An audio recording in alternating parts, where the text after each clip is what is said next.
El gobierno de Perón profundizó su carácter autoritario. Durante el bombardeo fueron llamados los ciudadanos a Plaza de Mayo a fin de que fuera mayor la mortandad.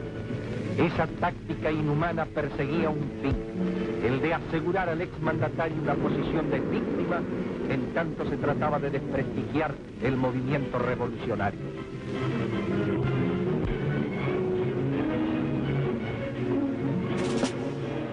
El 16 de septiembre de 1955, el general Eduardo Lonardi, al frente de la llamada Revolución Libertadora, derrocó a Perón, reinstauró un régimen militar y liberó a todos los detenidos por el peronismo. Entre ellos estaba Lanusse. Lo liberó la Revolución Libertadora. El mismo día que llegaba, 2 o 3 días después de la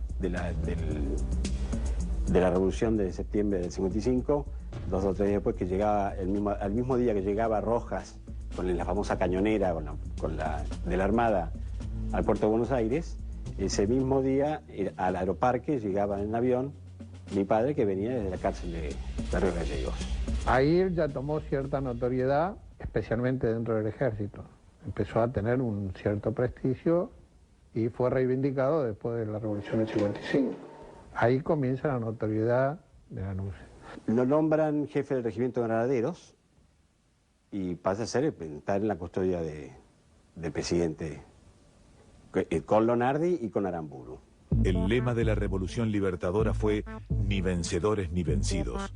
Enseguida quedó en claro quiénes eran los que habían ganado y quiénes perdido.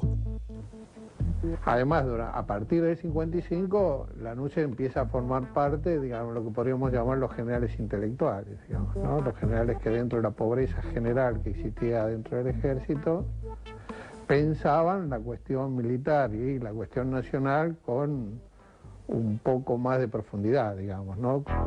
El lema "ni vencedores ni vencidos" de Lonardi atemorizó a los sectores más antiperonistas de los militares, quienes, conducidos por el general Aramburu, tomaron el poder.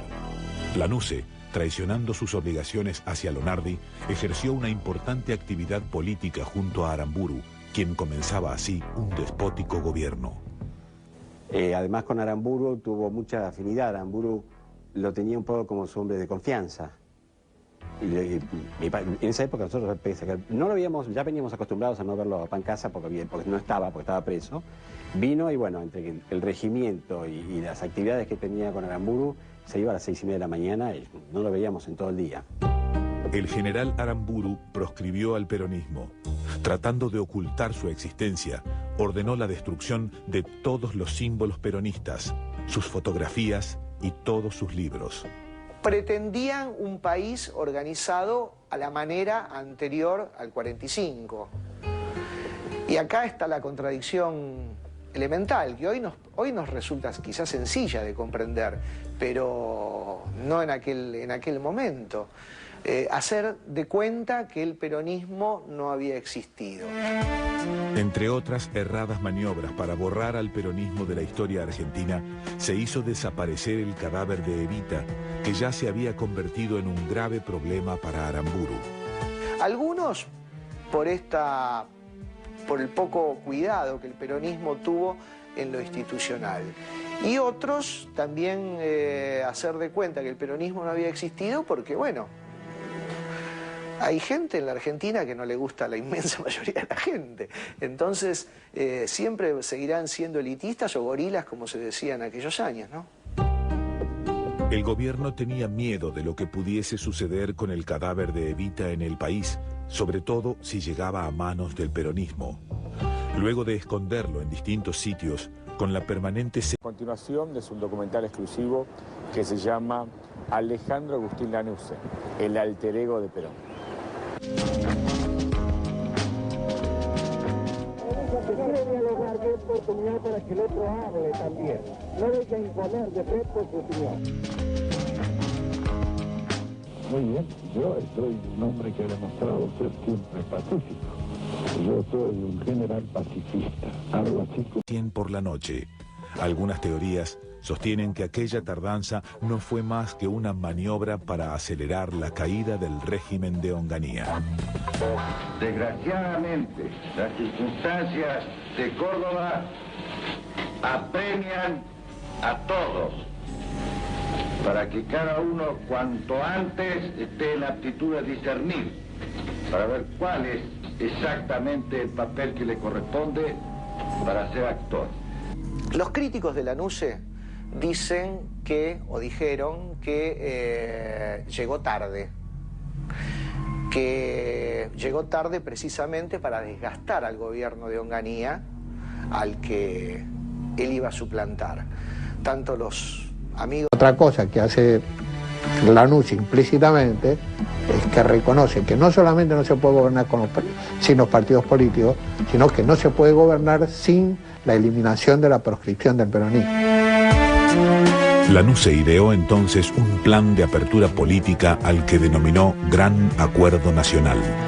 Las Fuerzas Armadas convocaron al Gran Acuerdo Nacional como el medio para materializar una solución definitiva. Un acuerdo en donde las candidaturas podrán ser o no tratadas. Porque el Gran Acuerdo Nacional era otra pirueta política que había inventado Lanuse para ver si él era el candidato del Gran Acuerdo Nacional. Pero no tenía la menor intención de reconciliarse con Perón.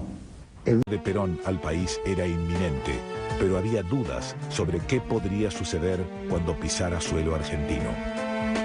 Presidente, en otro orden, y es cierto que lo estamos escuchando muy a menudo, todo el país, pero en las últimas horas ha circulado una versión insistentemente, en el sentido de que, producirse el anunciado regreso del expresidente Perón, usted mantendría una conversación con él ese mismo día en horas de la tarde.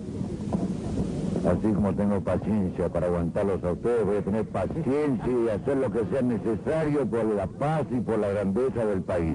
Hasta tragarme el sapo de hablar con Perón. ¿Más claro? Finalmente, y con un gran despliegue de seguridad, Perón aterrizó en Ezeiza el 17 de noviembre de 1972. De liderazgo Cámpora, pero sí de referente era Héctor Cámpora, ¿no? Cansado tal vez por la falta de consenso con su eterno enemigo, Lanuse provocó a Perón con una frase que quedaría grabada en la memoria argentina. Que cuando el señor Lanuse dijo no viene al país porque no le da el cuero, a Perón le dio el cuero, Perón vino al país y Perón, gracias a Dios, fue por tercera vez presidente de la República. Y lo que le da el cuero, no, eso es una anécdota, porque en realidad lo que mi padre quería es que si realmente Perón iba a hacer algo, que no siguiera desde allá el taita, que con la varita mágica tocaba y manejaba, que se jugara él también. Entonces que viniera ya sea, no que sea candidato a presidente, pero que se fuese presidente del partido y manejara y se metiera en la política nacional acá. Para 1900... El mito de Perón.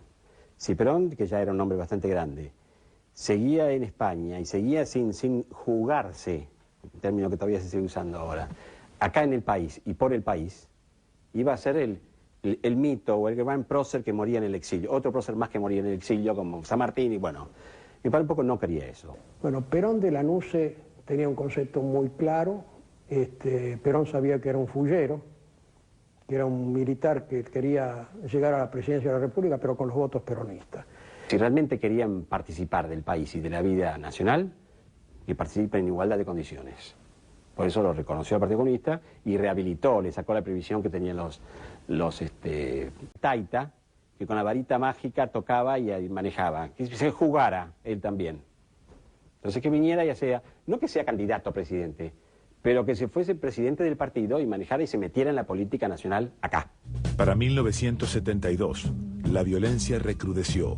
El ERP, Ejército Revolucionario del Pueblo, la mano armada del Partido Revolucionario de los Trabajadores, secuestró y asesinó a Oberdan Salustro, presidente de la Fiat. Perón no se manifestaba ante la violencia desatada. Lanuse intervino los sindicatos, reprimieron a los obreros, mataron a algunos compañeros que estaban solidarizándose con la lucha de los obreros de Fiat. Entonces nosotros secuestramos al gerente de la FIA que se llamaba Oberdan Salustro. Hubo un intento de negociación, la patronal de FIA, la patronal internacional de FIA, tenía interés en llegar a un acuerdo con nosotros, se entrevistan representantes de la FIA con Santucho y Gorrerán, que estaban presos en Rawson, creo que en Rawson, se llegan a acuerdos, pero la NUCE se opone.